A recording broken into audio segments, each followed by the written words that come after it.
Bonjour, les 6e 2, bienvenue dans cette première petite vidéo sur les contes, sur le conte de Barbe Bleue. Pour commencer, je vous invite à sortir vos affaires de français, on est côté littérature. Bien évidemment, je vous ai mis quelques petites phrases d'introduction, je les mettrai en lien de la vidéo, mais je vous fais confiance pour bien les recopier dans votre cahier, pour qu'il nous reste un petit quelque chose de notre étude de ce conte. Vous le savez tous, Barbe Bleue est un conte de Charles Perrault, paru en 1697. Et Barbe Bleue est le personnage éponyme de l'œuvre. Donc, éponyme, ça veut dire qu'il donne son nom à l'œuvre. Pour suivre la lecture avec moi, il y a un petit PDF que je mettrai normalement en lien de la vidéo YouTube, ou sinon elle sera sur Pronote.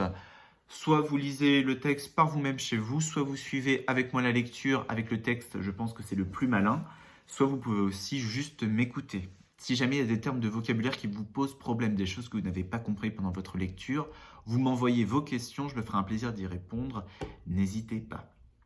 Donc on est à la page 115 du petit PDF que je vous ai envoyé. Normalement j'aurais enlevé toutes les pages qui ne nous servent à rien, histoire qu'il vous reste vraiment que ce compte-là. Et c'est parti. Il était une fois un homme qui avait de belles maisons à la ville et à la campagne, de la vaisselle d'or et d'argent, des meubles en broderie et des carrosses tout dorés. Mais par malheur, cet homme avait la barbe bleue. Cela le rendait si laid et si terrible qu'il n'était ni femme ni fille qui ne s'enfuit de devant lui. Une de ses voisines, dame de qualité, avait 2 filles parfaitement belles. Il lui en demanda une en mariage, en lui laissant le choix de celle qu'elle voudrait les lui donner. Elles n'en voulaient point toutes deux, et se le renvoyèrent l'une à l'autre, ne pouvant se résoudre à prendre un homme qui eût la barbe bleue. Ce qui les dégoûtait encore, c'est qu'il avait déjà épousé plusieurs femmes, et qu'on ne savait ce que ces femmes étaient devenues. La barbe bleue, pour faire connaissance, les mena avec leur mère et 3 ou 4 de leurs meilleurs amis et quelques jeunes gens du voisinage à une de ces maisons de campagne où on demeura 8 jours entiers. Ce n'était que promenade, que parties de chasse et de pêche, que danse et festin, que collation. On ne dormait point et on passait toute la nuit à se faire des malices les uns aux autres. Enfin, tout alla si bien que la cadette commença à trouver que le maître du logis n'avait plus la barbe si bleue et que c'était un fort honnête homme. Dès qu'on fut de retour à la ville, le mariage se conclut. Au bout d'un mois, le Barbe Bleue dit à sa femme qu'il était obligé de faire un voyage en province de 6 semaines au moins pour une affaire de conséquence, qu'il la priait de se bien divertir pendant son absence, qu'elle fit venir ses bonnes amies, qu'elle les menât à la campagne si elle voulait, que partout elle fit bonne chère. Voilà, lui dit-il, les clés des 2 grands garde-meubles. Voilà celle de la vaisselle d'or et d'argent qui ne sert pas tous les jours. Voilà celle de mes coffres-forts où est mon argent et mon or. Celle de mes coffrets où sont mes pierreries. Et voilà le passe-partout de tous les appartements. Pour cette petite clé-ci, c'est la clé du cabinet, au bout de la grande galerie de l'appartement bas. Ouvrez tout, allez partout. Mais pour ce petit cabinet, je vous défends d'y entrer. Et je vous le défends de telle sorte que s'il vous arrive de l'ouvrir, il n'y a rien que vous ne deviez attendre de ma colère. Elle promit d'observer exactement tout ce qui lui venait d'être ordonné. Et lui, après l'avoir embrassée, monte dans son carrosse et part pour son voyage. Les voisines et les bonnes amies n'attendirent pas qu'on les envoyât acquérir pour aller chez la jeune mariée, tant elles avaient d'impatience de voir toutes les richesses de sa maison, n'ayant osé y venir pendant que le mari y était, à cause de sa barbe bleue qui leur faisait peur. Les voilà aussitôt à parcourir les chambres, les cabinets, les garde-robes, toutes plus belles et plus riches les unes que les autres. Elles montèrent ensuite au garde-meubles, où elles ne pouvaient assez admirer le nombre et la beauté des tapisseries, des lits, des sofas, des cabinets, des guéridons, des tables et des miroirs, où l'on se voyait depuis les pieds jusqu'à la tête, et dont les bordures, les unes de glace, les autres d'argent et de vermeil doré, étaient les plus belles et les plus magnifiques qu'on eût jamais vues. Elles ne cessaient d'exagérer et d'envier le bonheur de leur amie, qui cependant ne se divertissait point à voir toutes ces richesses, à cause de l'impatience qu'elle avait d'aller ouvrir le cabinet de l'appartement bas.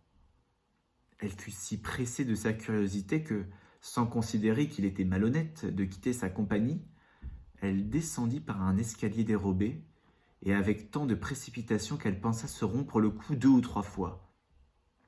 Étant arrivée à la porte du cabinet, elle s'y arrêta quelque temps, songeant à la défense que son mari lui avait faite et considérant qu'il pourrait lui arriver malheur d'avoir été désobéissante. Mais la tentation était si forte qu'elle ne put la surmonter. Elle prit donc la petite clé et ouvrit en tremblant la porte du cabinet. D'abord, elle ne vit rien, parce que les fenêtres étaient fermées. Après quelques moments, elle commença à voir que le plancher était tout couvert de sang caillé, dans lequel se miraient les corps de plusieurs femmes mortes et attachées le long des murs. C'étaient toutes les femmes que la Barbe-Bleue avait épousées et qu'il avait égorgées l'une après l'autre. Elle pensa mourir de peur, et la clé du cabinet qu'elle venait de retirer de la serrure lui tomba de la main.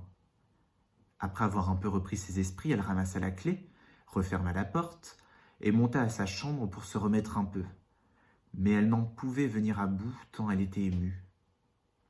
Ayant remarqué que la clé du cabinet était tachée de sang, elle l'essuya 2 ou 3 fois, mais le sang ne s'en allait point. Elle eut beau la laver et même la frotter avec du sable, avec du grès, il y demeura toujours du sang, car la clé était faite. Il n'y avait pas moyen de la nettoyer tout à fait. Quand on ôtait le sang d'un côté, il revenait de l'autre. La Barbe-Bleue revint de son voyage dès le soir même, et dit qu'il avait reçu des lettres en chemin, qui lui avaient appris que l'affaire pour laquelle il était parti venait d'être terminée à son avantage. Sa femme fit tout ce qu'elle put pour lui témoigner qu'elle était ravie de son prompt retour. Le lendemain, il lui redemanda les clés, et elle les lui donna, mais d'une main si tremblante qu'il devina sans peine tout ce qui s'était passé. « D'où vient, lui dit-il, que la clé du cabinet n'est point avec les autres ? » « Il faut, dit-elle, que je l'ai laissée là-haut sur ma table. Ne manquez pas, dit la Barbe-Bleue, de me la donner tantôt. » Après plusieurs remises, il fallut apporter la clé. La Barbe-Bleue, l'ayant considérée, dit à sa femme « Pourquoi y a-t-il du sang sur cette clé ?»« Je n'en sais rien, répondit la femme, plus pâle que la mort. « Vous n'en savez rien ?» reprit la Barbe-Bleue. « Je le sais bien, moi. Vous avez voulu entrer dans le cabinet ? Eh bien, madame, vous y entrerez et irez prendre votre place auprès des dames que vous y avez vues. » Elle se jeta aux pieds de son mari en pleurant et en lui demandant pardon, avec toutes les marques d'un vrai repentir de n'avoir pas été obéissante. Elle aurait attendri un rocher, belle et affligée comme elle était. Mais la Barbe-Bleue avait le cœur plus dur qu'un rocher. « Il faut mourir, madame, lui dit-il, et tout à l'heure. »« Puisqu'il faut mourir, répondit-elle, en le regardant, les yeux baignés de larmes, donnez-moi un peu de temps pour prier Dieu. »« Je vous donne un quart d'heure, reprit la Barbe-Bleue, mais pas un moment davantage. » Lorsqu'elle fut seule, elle appela sa sœur et lui dit « Ma sœur Anne, car elle s'appelait ainsi, monte, je te prie, sur le haut de la tour pour voir si mes frères ne viennent point. Ils m'ont promis qu'ils viendraient me voir aujourd'hui, et si tu les vois, fais-leur signe de se hâter. » La sœur Anne monta sur le haut de la tour, et la pauvre affligée lui criait de temps en temps « Anne, ma sœur Anne, ne vois-tu rien venir ?» Et la sœur Anne lui répondait « Je ne vois rien que le soleil qui poudroie et l'herbe qui verdoie. » Cependant, la Barbe-Bleue, tenant un grand coutelas à la main, criait de toute sa force à sa femme « Descends vite ou je monterai là-haut !»« Encore un moment, s'il vous plaît, lui répondait sa femme, et aussitôt elle criait tout bas « Anne, ma sœur Anne, ne vois-tu rien venir ?» Et la sœur Anne répondait « Je ne vois rien que le soleil qui poudroie et l'herbe qui verdoie. »« Descends donc vite !» cria la Barbe-Bleue, « ou je monterai là-haut !»« Je m'en vais, répondait sa femme.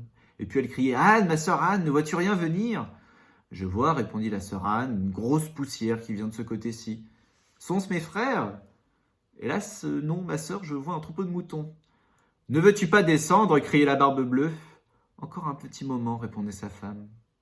Et puis elle criait Anne, ma sœur Anne, ne vois-tu rien venir ? Je vois, répondit-elle, 2 cavaliers qui viennent de ce côté-ci, mais ils sont bien loin encore. Oh, Dieu soit loué, s'écria-t-elle un moment après. Ce sont mes frères. Je leur fais signe tant que je puis de se hâter. La Barbe-Bleue se mit à crier si fort que toute la maison en trembla. La pauvre femme descendit et alla se jeter à ses pieds tout éplorée et tout échevelée. Cela ne sert à rien, dit la Barbe-Bleue. Il faut mourir.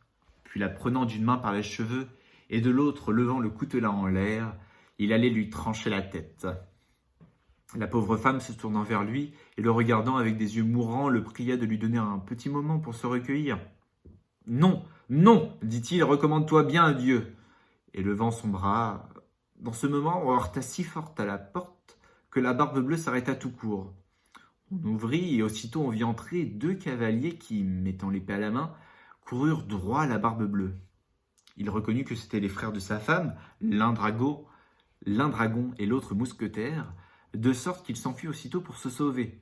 Mais les 2 frères le poursuivirent de si près qu'ils l'attrapèrent avant qu'il pût gagner le perron. Ils lui passèrent leur épée à travers du corps et le laissèrent mort. La pauvre femme était presque aussi morte que son mari et n'avait pas la force de se lever pour embrasser ses frères. Il se trouva que la Barbe-Bleue n'avait point d'héritier, et qu'ainsi sa femme demeura maîtresse de tous ses biens.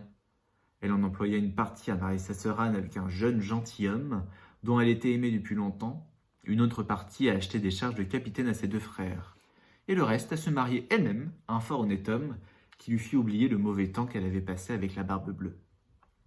Première moralité. La curiosité, malgré tous ses attraits, coûte souvent bien des regrets. On en voit tous les jours 1000 exemples paraître.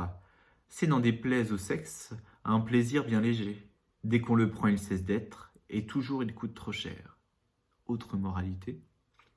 Pour peu qu'on ait l'esprit sensé, et que du monde on sache le grimoire, on voit bientôt que cette histoire est un conte du temps passé.